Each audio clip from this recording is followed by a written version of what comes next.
Hlengiwe. I'm a woman of substance and I'm looking forward to sitting down with Farah. Yo, this person that I know, and I'm looking not a woman of substance. Human being with flaws and a casa diva. This okay.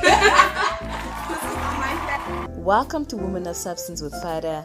On the couch we have a self-assured leader, a student and an aspiring businesswoman. Welcome to you, Hlengiwe Mahlangu. Welcome to the couch of Women of Substance. I'm so happy to see you here.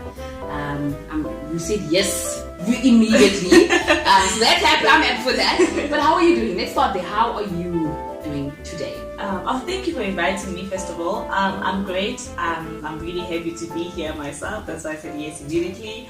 I'm happy to be with you. I'm doing fine. You're doing fine. So you need to reflect a little bit on your life and see what the craziness is all about. Yeah, I actually love reflecting, so yeah. So this is going to be a nice conversation. Okay, so let's start really quickly from the beginning. I want to know a little bit about your childhood. So who were you in your childhood? Who was with Hlengiwe 10, 20 years, 10 years ago maybe? Yes. Yeah, even 20 years ago. Yes. I'm a good child. I'm such a good baby at that time. I was a very obedient child, very well groomed little girl. So I was like that, and growing up, primary school, going into high school, I've always liked things, not in a bad way, but I've always liked things. I always wanted to see myself in things. Mm-hmm. If there's a competition, I'm in there. If there's that, I'm in there. I've been a prefect, I don't know how many times. I was school president for 2 consecutive years. I was in a debating team in high school. Mm-hmm. I did a lot of poetry, performing poetry, and all of that. So, yeah, I would say I was just active person. I was just an active person. Yes. Yeah. Yes. And so what made you want to do all of these different things? I just always had the urge to lead, to be part of something positive, yes, like going on. Yes. Yeah, and school was basically the only thing going on. I mean, apart from family, but like I spent a lot of my time there. Okay, then tell me a little bit about if you had to recall some of the moments where you realized your capacity or what you can do. Like, when was it? Like, can you name moments in your life? Like, you know what? This moment I was like, yeah, I'm worthy. You're like, wow, I surprised myself right there. Like, my humility is about to fly. I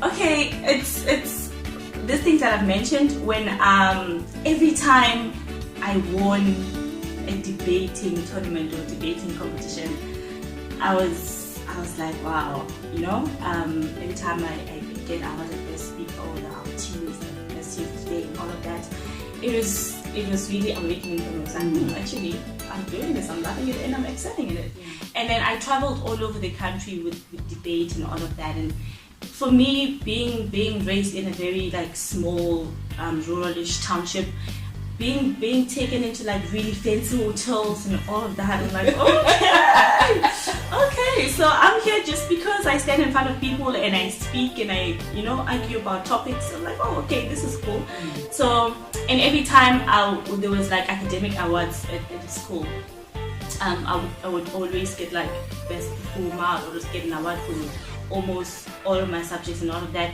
And it got to a point where I'm like, they said award ceremony. I'm like, okay, I know who's going to be there.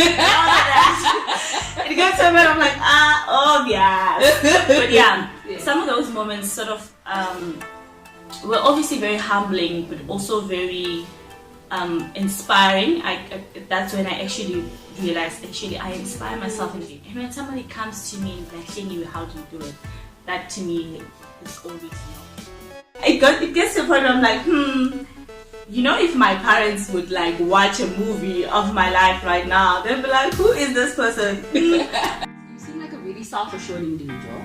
My question to you is then, in the moments where you're not so sure of yourself, how do you handle it? Okay, I'm a very private person, so that's quite difficult, right? Because I'm whether I'm sad or angry or like stressed and all of that, you would hardly see it. You would hardly see it because I would come out and I'll be talking to you like this and you'll be laughing and it'll be great, and then I go back to my room like, I'm so stressed. I've always been able to talk to my mother, so like I just cry to my mom after talking about it. I get a bit of perspective, I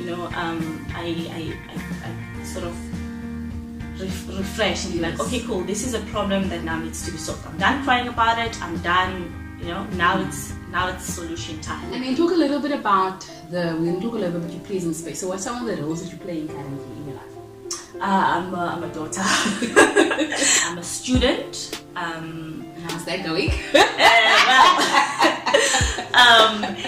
You should ask this question because I just finished boasting about getting awards and all that in high school. So this is it's going fine. It's going fine. It's obviously a really rough journey, but it's going fine. It's about to end, so that's really great. I'm a friend. I'm a leader. Somehow I'm an aspiring entrepreneur. So why the business thought? I think it comes with my personality. Like, I want to do something I love and I want to do it myself. It's something that's been in me ever since I didn't even know what it meant to be a businesswoman. I've always been like, I want to be a CEO of a company. Even watching series and seeing like someone say so, I'm like, okay, that's my seat right there. So I've always wanted that, and growing up, I've sort of seen it in different ways that this is where I'm going. So when do you follow? In many things. Let me see. When do I follow? In my role of being a daughter. I have to put away my leading seats. Now I follow, and in many other things as a student as well. In many other aspects where I want to learn. I think there are instances where you learn better as a follower than as a leader. What is the one moment that you are most proud of in your life at this point? One. Yeah. I have to choose one. Okay. Or you can go for two, at least two. Okay, no, let's do one. Okay, let's do one. The first one that popped into my mind, because it's very recent, is when my team won to represent South Africa in the Proctor Gamble CEO challenge. I was really proud of that because it was such a big thing. It was a national competition, and we were competing against other really brilliant individuals. So many aspirations I have now. It's like I'm put on the spot. I have to choose one. Farah. Okay. What is it that what are some of the rules that you break? Since you were an obedient child, I'm pretty sure that changed. I changed. That really changed. Like it gets to a point where I'm like, if my parents would like watch a movie of my life right now, they'll be like, who is this person? But not in a negative way though. Yes. But I break a lot of rules. I make sure you don't get caught now. I break a lot of rules. And that's the thing. I'm so good at not being caught. I'm so good at not being caught. So I love that. I don't know. I'm trying to think like what's the first thing that comes to my mind. Rule that break. Just like also just my image, for example. My parents have, I can say, a certain way of how I should look. Like, for example, when I first saw my piercings. I recently went home, not really home, I went to Joburg, but I met my parents and they saw these two are new. Yes. So they saw, my mom was like, yo, look at this child. Now she's going to pierce the entire body.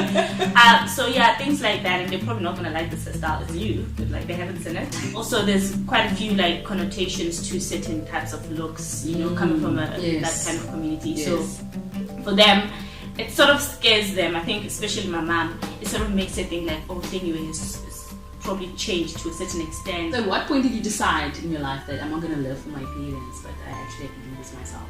When I realized that I actually can't live for them. When was that? That's what, was it like a immediate one discovery, or was it like? It was a process, but definitely when I got away from them, when I came to varsity, when I was away from them, like I said, for the first 3 years of it, it was really shady because I was trying so hard to be like, I want to continue being the person that I know they would be proud of, and I still am like that. But there's certain things that I'm like, when I just sit back and reflect, I'm like, why am I doing this? I'm not comfortable with this. I don't like this. I'm not happy with this. So why am I doing it? And when I look back, it relates a lot to like, oh, I'm doing this because I know either my father or my mother, or, would expect me to do this. We're going to then move to our media segment, and basically we're calling it You Got Searched. So we put your name into the search bar and we wanted to see what comes up. So it could be a picture, it could be an article, it could be anything. Okay. So these are some of the things we picked up. So let's start. So then all you have to do is basically just give us some context. What happened here? What was going on? How did you feel about it? Okay. Did anything big come out of it for you? Okay. But okay. It's fine. You don't have to be worried. So this is the first one. Okay. Bad, right? Yeah. Yeah, I mentioned earlier about that I'm an aspiring business woman. So I often attend these monthly sessions of Startup Grind. I don't know if you've heard about Startup Grind. So this was one of the Startup Grind sessions in Townhouse Hotel. I was networking a lot. Like, I love meeting new people and like networking. So this is one of the people who approached me and also like talked a lot and we exchanged numbers. And yeah, it's okay. Yeah. Okay. And so it's working out for you, Startup Grind. Startup Grind, I meet a lot of inspiring individual and very driven individual. So people that gives me that push. Like-minded individual. So this is probably your new hairstyle. Yes. Right? I'm guessing it was like the eve of it or something like that. But I wanted to just kind of pull through what the caption says. So it says, a woman cannot be comfortable without her own approval. Yeah. So what does that mean for you? Touches on what I mentioned earlier, is that you have to get to know yourself and love yourself and give you and approve of yourself. Give yourself that approval. I know a lot of people yearn for approval from other people, and I've been that person myself who always wanted approval from my parents and sometimes subconsciously even from other people around me.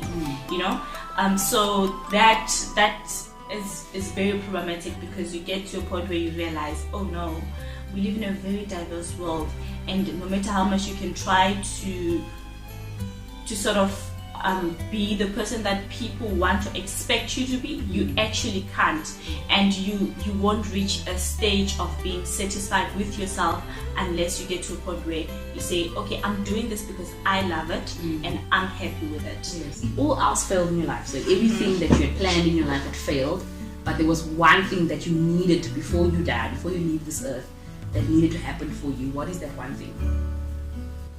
Wow.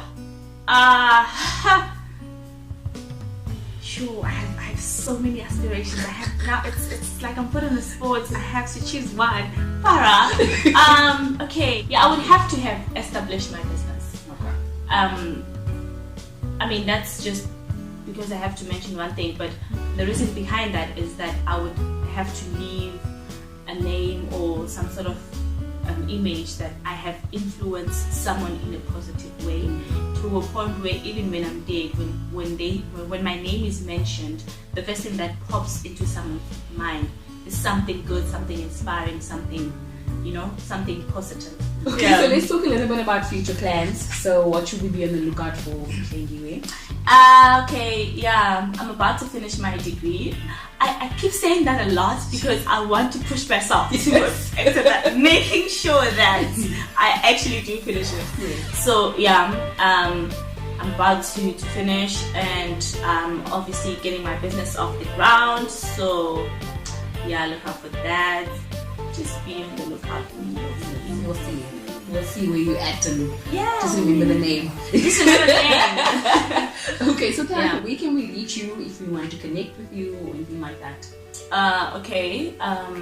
Social media wise, I'm always on Instagram, _Hlengi_. I'm on Facebook. I don't use it a lot, but yeah, I'm on Facebook, Hlengiwe Mahlangu. Yeah. So it's Facebook and Instagram if Yes. you want to get hold of you. Yes. Okay, great. So thank you very much, Hlengiwe, for joining us on the couch. Thank you, Farah. It was an interesting conversation. I mean, I don't know you that well, so it's good to just kind of get to know you and where you're going. Very Yeah. excited for your future, for your journey. Now she interviewed you. I also want to know. I feel like there's a lot hidden behind this woman. Because you're one of those people, when I look at them, like, this woman right here. These are the people I want in my surroundings. And yeah. Thank you so much. Thank you so much. I'm very excited for you. I'm really, really excited for your future. Well, in that spirit, we thought we would give you this pair of earrings. And the reason why we give you this pair of earrings is that we see you as the butterfly that's about to fly out there and do the most in the world. So, all the best to you, and thank you so much once again for joining us. Thank you. That's so interesting. You know, actually, I'm Ndebele, and these are literally our colors. I'm the Ndebele blanket. Yes. Yes. So this is like our Ndebele colors. So this is Really? to me in a lot of ways. Thank you so much. Okay, thank you so much for coming through. Thank you, Farah.